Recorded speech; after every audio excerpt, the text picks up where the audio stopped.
Hey besties, Monica Ferguson here and welcome to World Domination. This is a safe space for absolute legends who are bold enough and brave enough to go within, to recreate their belief system, to aim high, to chase their wildest dreams and become everything that they are destined to be. This is a space for people who are serious about growth, about healing. We talk about all things mind, body, spirit, and we have the courage to go further than most people even dare to dream. Welcome, let's get into it.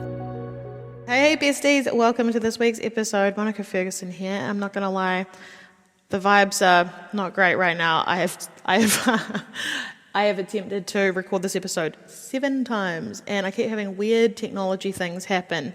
So there must be something really potent in here, but we're going to push through. Why? Because this is a really, really important episode.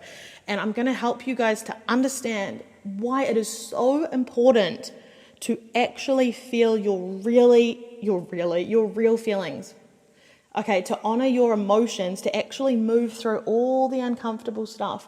And I know that there is so much out there, so many people out there teaching this toxic positivity, get your vibe high and only think about what you want and, thoughts become things and all of that sort of thing. And now that's absolutely true. Like we do attract things based on our dominant state of being, right? But this is the thing that I think creates so much fear. And I know for me, I was in such a bad space for so long because of this toxic stuff of, creating fear around having a negative thought. I used to panic. I was like, oh my God, I thought a negative thought. That means that I'm going to manifest something that I don't want.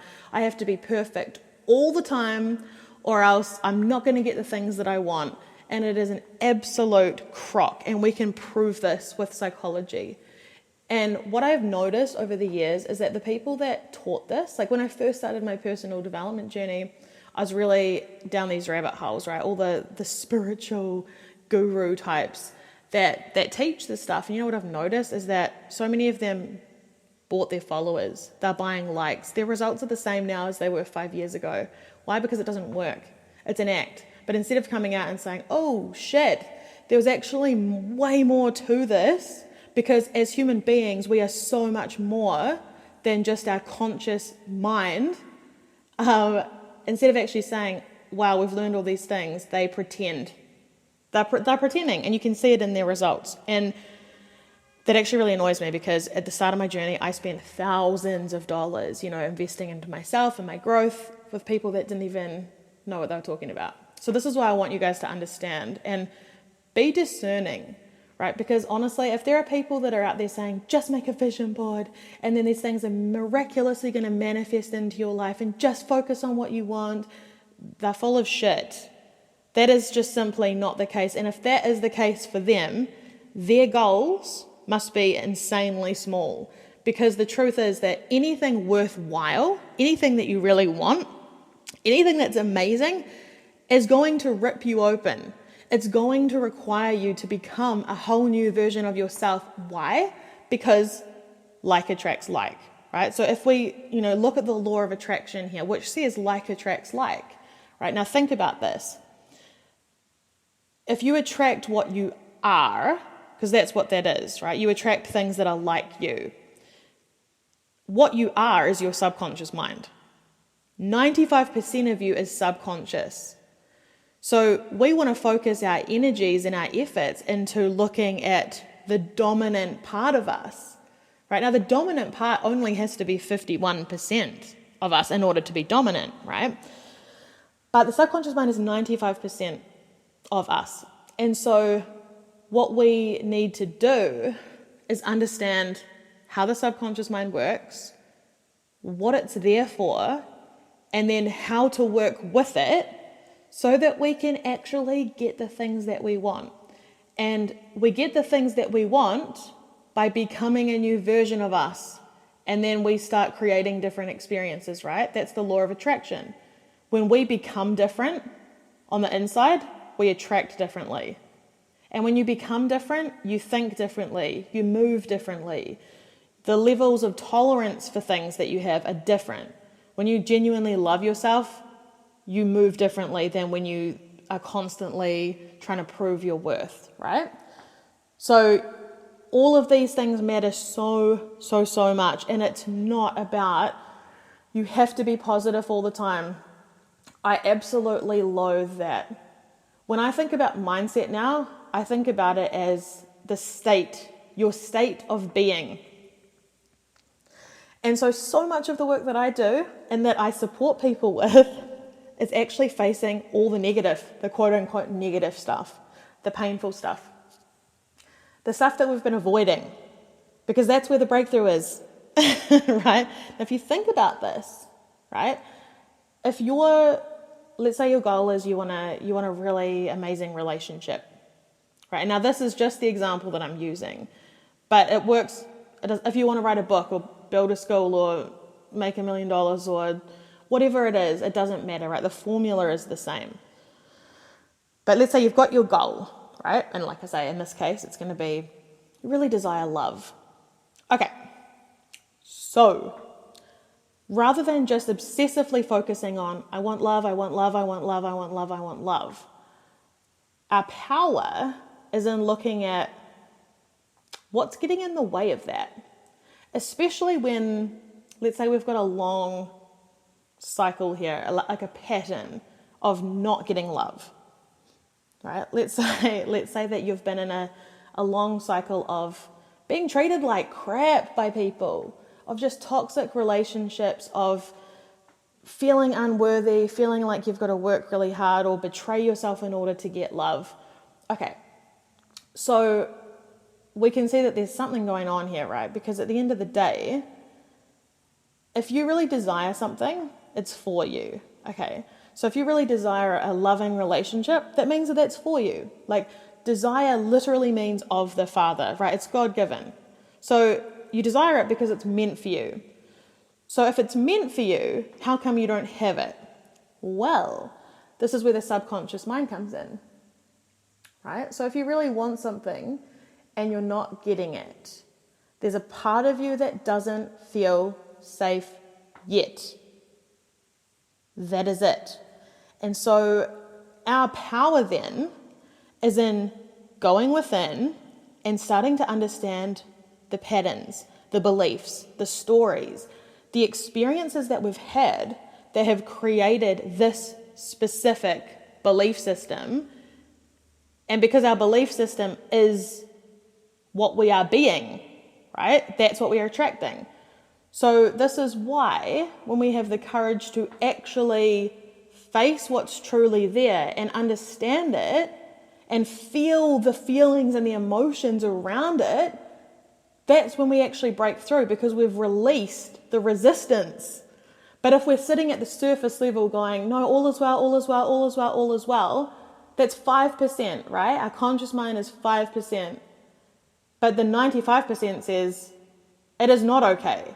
We're scared. We don't feel safe. We don't feel good enough. We're scared of getting hurt again. We're scared of getting abused again.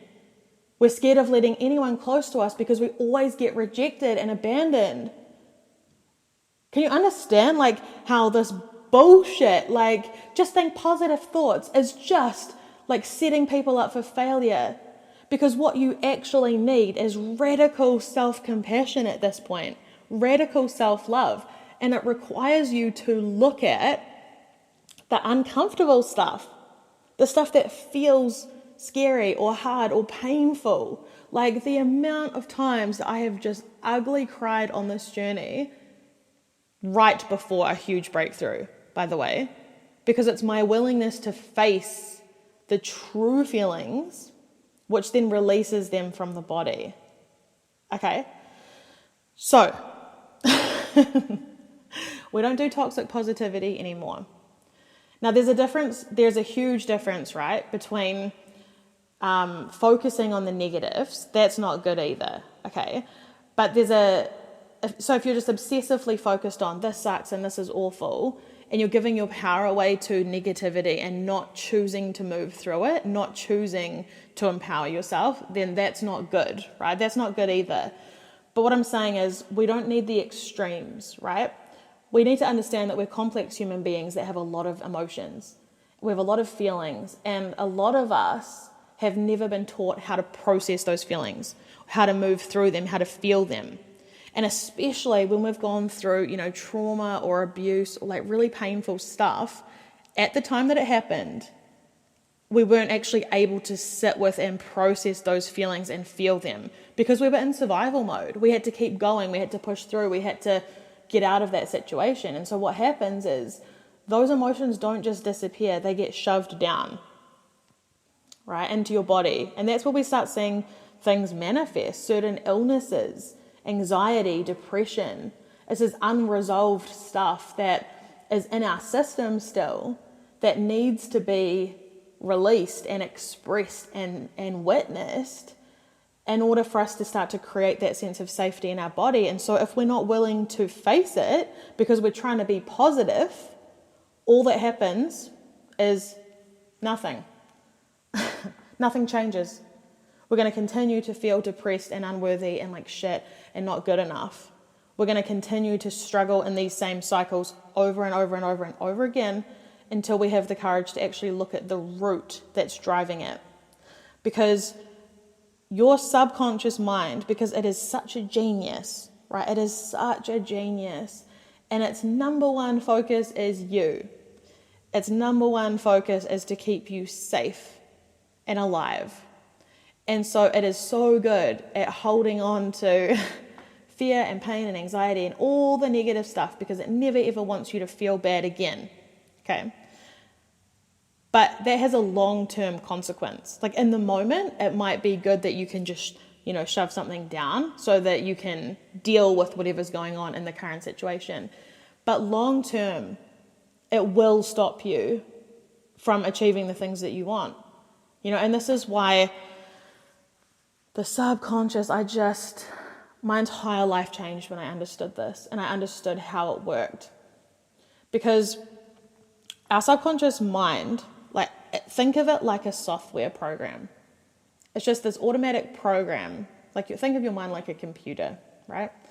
And the subconscious is the program that's running all the time. It's your operating software, your operating system. And that operating system is formed in all of us from the ages 0 to 7. So when we're a little kid, that's when we take on our view of the world, our belief system. So we learn it from our parents, right? So our parents teach us how the world is. And so for those of us like myself, I had a lot of poverty, I had a lot of domestic violence, I had a lot of unsafety, a lot of trauma. And so I learned that the world was a terrifying place. It wasn't safe. You have to protect yourself. Everyone abandons you. Everyone leaves you. How do you think this impacted me as I got older? I mean, this is the reason why we're sitting here having this conversation, right? Because everything that I have learned was to save myself. I wanted, as an adult, I was like, I'm done with these cycles of abusive men and not feeling worthy and struggle and scarcity and lack. Like, screw that, man. I was not put on this planet to barely exist and to just drag myself through life being miserable. I refuse that, right? So I was like, okay, I need to start understanding what is actually going on within me that's creating these cycles over and over again. And so when I started to understand that, oh my God, the subconscious mind has literally been trying to protect me this whole time because it remembers all the trauma, all the hurt, all the pain. And so it's trying to keep me safe. But because the subconscious mind goes towards things that are familiar. Okay, now this is really important. I'm going to even slow this down so you guys understand this. The subconscious mind is there for your safety, right? So it feels safer when you're in familiar situations. So it's always going to lead you to what you already know. So, if, like me, what you already know is trauma, abuse, scarcity, lack, unworthiness, fear of abandonment, fear of rejection, having to betray yourself and put everyone else first in order to keep the peace and to survive, guess what? Those cycles are going to keep repeating until we have the courage to actually face them. So can you see now how toxic this toxic positivity movement is. This obsession that people have with just be positive all the time. And what a load of crap that is. That is not the way out. It simply just doesn't even come close to addressing the actual root cause of the problem. And that's where our power is, right? So at a really practical level, when I first started moving through this stuff, and one of my lightning strike moments, my light bulb moments, was with a really, really toxic ex-partner who, and I mean, it was bad. Like, people always say, I can't even imagine you, Mon, in a situation like that now. And I'm like, yeah, but I didn't just become this version of myself out of nowhere. Like, it was so much struggle and suffering that pushed me to level up, So I was this would have been probably 6 years ago now.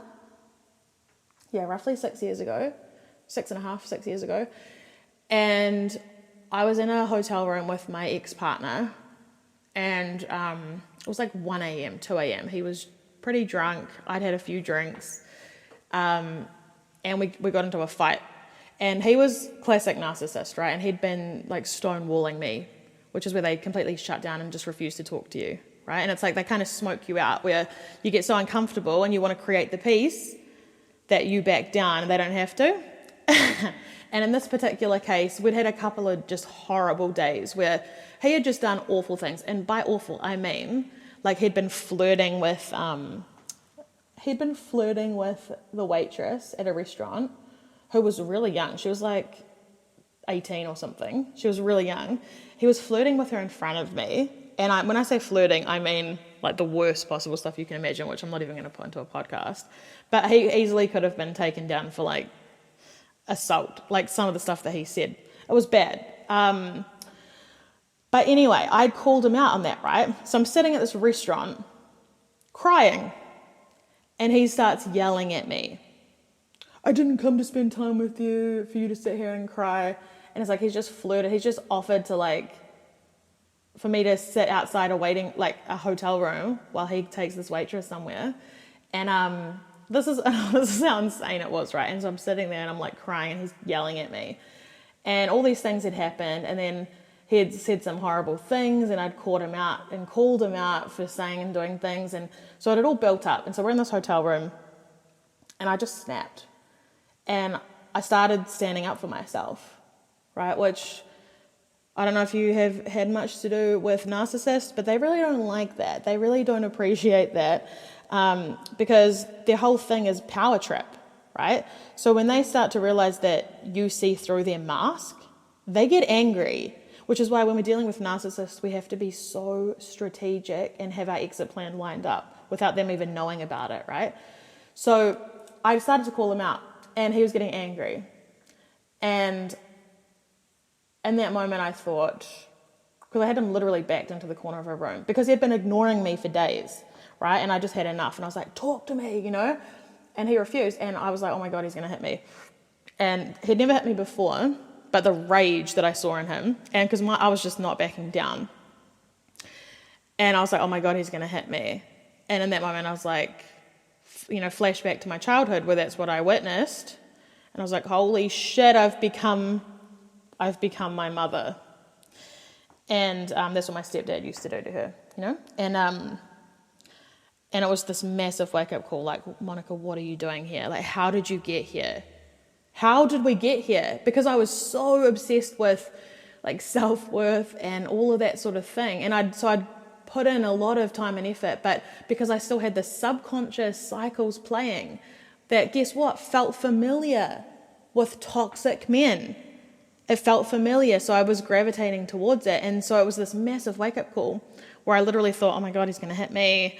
And he didn't hit me. What he did instead was he pushed me. So he shoved me over onto the floor. And it was like 1 a.m., 2 a.m. And he, in the hotel rooms where you put your cards, your room keys into the light socket thing to keep the lights on. So as he walks out, he pushes me over onto the floor. And then he rips the card out of the wall. So I'm sitting in the dark. I can't see anything. And then he storms off at 2 a.m. And eventually came back. And he wasn't like, oh, I'm so sorry, let's talk. I was at this point sitting in the bathroom sobbing because it was, I couldn't drive. Like I did have a car there, but I couldn't drive. And it was really early in the morning. It was like a Monday morning, like 2 a.m. or something. And I couldn't drive. And what I should have done was called anyone. And if this is you in this situation, you call someone, all right? Do not do what I did. But instead, I just sat on the bathroom floor and cried for hours. And eventually he came back in and he like flings the door open. He's like, are you coming to bed? Because the light's keeping me awake. And so I did eventually go to bed, and I was like on the other side, like as far away as I could get. I didn't sleep. And then I got up in the morning and I packed my bags and I just walked out. And by the time I got down to my car, I'd already had a bunch of like angry, threatening text messages and stuff like that. And I was just like, I'm done. And I was. So that moment for me was like, whoa, I need to figure out exactly what has happened within me that has led me to this, because I know better. That was the thing. And I remember thinking that like over and over again, like, how did I get here? Like, I know better. I know so much better than this. Like, this is what I don't want. So how am I here? And this is what opened my whole world into the subconscious stuff. Because I was like, I refuse to date anyone. I refuse to get into any situations like this until I have healed the parts of myself that were like an energetic match to this bullshit, because we're done. Like, I am not doing this. And so this is where my journey really started, right? And so, I talk so much about self-compassion, and understanding the subconscious mind has literally changed my relationship with myself in the most powerful way, because I used to carry so much shame. I used to feel like such a failure. I used to be like, see, I'm so unlovable and unworthy, and that's why people treat me like this. And it was never true. What was actually true was that because I had observed so much of this toxic stuff and this violence and these horrible things, I've been treated like a burden my whole life, I had taken on that as a belief system. That was never true. That was just a story that I had been carrying, right? And so when I was able to start looking at the deeper parts of myself with compassion instead of judgment, that's when I was able to change everything. Instead of being like, oh my God, I can't believe I'm this old and this is where I'm at, I've failed. Instead, I was like, holy shit, man, I went through so much trauma as a little kid. I'm so proud of myself for showing up now to face it, to liberate myself, to end the cycle now. This will not continue with me, right? Can you see like the difference in that energy? Instead of being like, oh my God, I can't believe I let this happen for so long, I'm such a loser. No, you're not. You had a subconscious program that was literally leading you to this. And the thing is that you can change it. But we need the awareness of what we truly feel and believe in order to change it, right? And that does not come from pretending to be positive, pretending that things are okay when they're not. That is not self-love. And if you think about this, because our subconscious mind is 95%, that is what's attracting to us, right? All the time. Like attracts like. So our subconscious mind is our dominant state. So as long as these beliefs, these stories, these emotions are locked into our body and are not being addressed, we're going to continue to attract. So we can actually release all fear now of facing these really uncomfortable things, because the moment that we shine a light on them, they no longer have power. When we look at our beliefs, our feelings, our emotions, and allow ourselves to actually feel them and move through them, they're not in charge anymore, because we've made the subconscious conscious, which means it now becomes a choice. And also we've cleared it. By allowing ourselves to feel it, it's actually not there anymore. So what happens is, instead of this trying to be positive all the time, when you can actually start to see like these blocks or fears or stories as an opportunity to level up, an opportunity to actually get more, it actually becomes quite exciting, because you're like, oh my God, I just found another block. I just found another story. I didn't even know that was there. I didn't even know that I had this fear of, or this feeling of not being safe, or this fear of rejection that was still there. Oh my God, I can actually sit with it and understand where it's come from and move through it. Guess what? It's no longer in your system, which means you're going to attract differently. This is universal law, right? Everything is energy. You attract what you are. Like attracts like. So the version of you that's not holding on to this fear, this pain, these stories is a higher level version of you. So guess what? As you face that fear of rejection, that fear of abandonment, that trauma, you release it from your field. This is your vibration rising. It's not something that you pretend. You're not sitting around going, I'm so high vibe by being positive. The way to actually become high vibe is to heal and release the heavy shadow stuff out of your field, which comes from feeling it, being with it, processing it. Okay? Now, for the last few minutes, you guys, I want to talk about how do we do this? Okay? Because let's say, right, like you've uncovered a pattern in your life, a pattern of getting something over and over again that you really don't want. Okay. So your first task is to, firstly, be super loving to yourself. That's the first thing you're going to do, is be so compassionate with yourself. And I actually want you to celebrate yourself in this moment and be like, I'm really proud of myself for facing this. Because there is a reason most people bypass this work. Like, I've just given you kind of an overview, but the actual process of feeling our real feelings, it's not easy, right? It's not easy at all. This is literally why I created this podcast and this business, is to walk with you through this, because it's going to hurt like hell. A lot of this stuff, especially these lifelong patterns that, you know, are connected to deep feelings of like self-worth and abandonment and pain. When you sit with these things that, you know, that rip you apart, like recognizing that you missed out on the childhood that you deserved, you're not going to sit there and be like, oh, you know, this is going to take me 10 minutes, I'll have a cry and then I'll move through it.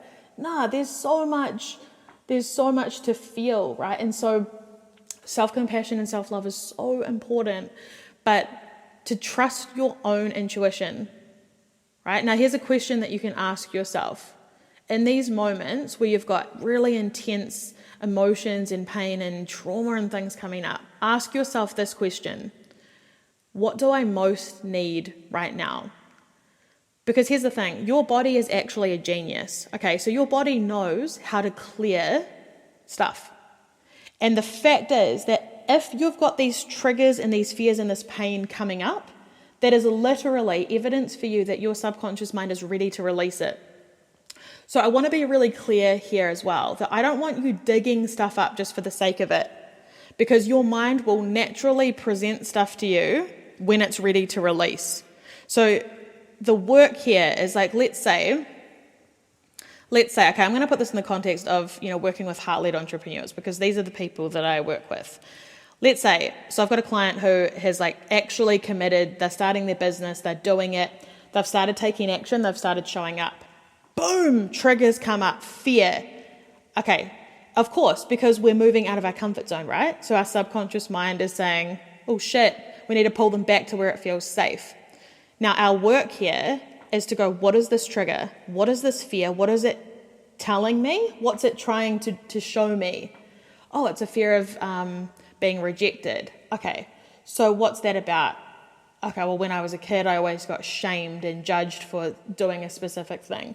So our work then is to sit with that part of ourselves. And that's going to be different for everyone, right? It might be that you use hypnosis. It might be meditation. It might be tapping. It might be you create something artistic and then you destroy it, or you make a song and you put it out into the world. It's like for you to trust your own knowing, right? Your own wisdom on what do you need to move through it? Do you need to just talk about it with a friend and be heard? Do you need to just sit and have a day of just like allowing yourself to just feel so sad and have a bath? And you know, it's like the way that you move through things is going to be different every time. But it's why it's so important that you start to cultivate that trust within yourself. and have support around you. Have me as a coach. Go to your friends, go to people that you trust, that you can actually be in this with, okay? This is the work. But you know what happens when you allow yourself to release this? It's no longer in your field. So, the client is not, all of a sudden that fear of rejection is not going to be there anymore. So guess what? How much more impactful do you think they're going to be in their business without that resistance trying to pull them back? Like massively. And as we do this, we rise higher and higher and higher and higher. And it becomes just a part of our daily practice that we notice, oh, there's a fear there. There's anxiety there. What's that about? Oh, it's this fear because I'm in the unknown and I feel unsafe. Okay, so how can I support myself? Well, if it was me, I like nature, I like tapping, I like hypnosis, I like meditation, I like music, I like to sing. That actually helps to put us in a really relaxed state. All these things, there are all these tools, right, which is a whole other episode, but I hope that you guys are just really getting this, the fact that your power comes from feeling your true feelings, facing what's truly there, not pretending it doesn't exist, not pushing it away, not trying to be positive, but it's about creating safety in your body. Because when you have that trust with your own self, when your mind brings up fears, and instead of being like, oh, I don't want to deal with that, I'm going to shove it back down, pretend it's not there, when you actually face it and you clear it and you release it, you're going to move so fast. You're going to create these muscles, right? Like this personal development muscle, and you get really good and really fast at riding through stuff. The resistance now, like the things that come up for me now, like, in 1 minute, literally, there are times when something that used to take me out, now I have so many strategies and systems set up that I can just move through it so quickly and go on about my day. I don't give it the power to take me out, whereas I used to, because it was, so big. So it matters so much. Do not fear negative emotions. Do not bypass them, because it's just feedback, right? It's literally your own body telling you, hey, I feel scared, or I don't feel safe, or I don't feel good enough. How on earth could trying to be positive and ignoring what's truly there be a good thing, right? You wouldn't do that to your kid. If your kid came to you crying and said, I feel really sad, you wouldn't be like, oh well, all is well. Treat yourself like that, because at the end of the day, it's all our inner child, right? Remember, your subconscious mind is formed from 0 to 7. So imagine dealing with your little self. Okay, honestly, this episode is like so potent. So if there's more that you guys want me to go into, please send me a message and let me know. Like, what's coming up for you? I'd love to hear it. This is life-changing stuff. Literally life-changing. This is the difference between people who think about creating results and actually get it. And so much of it comes down to courage and a willingness to face the uncomfortable stuff. But you are not in this alone, all right? You are not. You've got this. You've got this. So yeah, let me know your aha moments. And of course, if you want to work with me one-on-one, we can do single focus sessions. If there's like a specific thing that's coming up, we can focus solely on that. Or you can work with me for a month at a time, which is where we go super deep, super comprehensive, and we get really fast results, as you can tell. So that is for the courageous, because like I say, like I've said in this episode, it's not easy, but you'll have me walking with you. And if you wanted to just start more gently, you can also check out my self-study program, Untamed, which is a journaling program. It's like a reading and a journaling program with practical exercises. It'll walk you through the awareness of what's actually going on in your own mind. It will give you prompts. It'll help you to really figure out what actually is going on in your mind right now. Where has it come from? And then how to fix it and move through it. Okay? So, honestly, I could talk about this for days, but I'm going to hang up. I hope you've enjoyed this. See you next week. And that is a wrap. Thank you for showing up for yourself, for being here, and please let me know your aha moments. I want to hear all about them. For extra support, make sure you're following me on TikTok and Instagram at @TheMonicaFerguson. Check out the School of Greatness for self-study courses. And of course, if you want one-on-one mentoring, just DM me and I would love to have a chat with you. Go and slay the day. Thank you for being you. See you soon.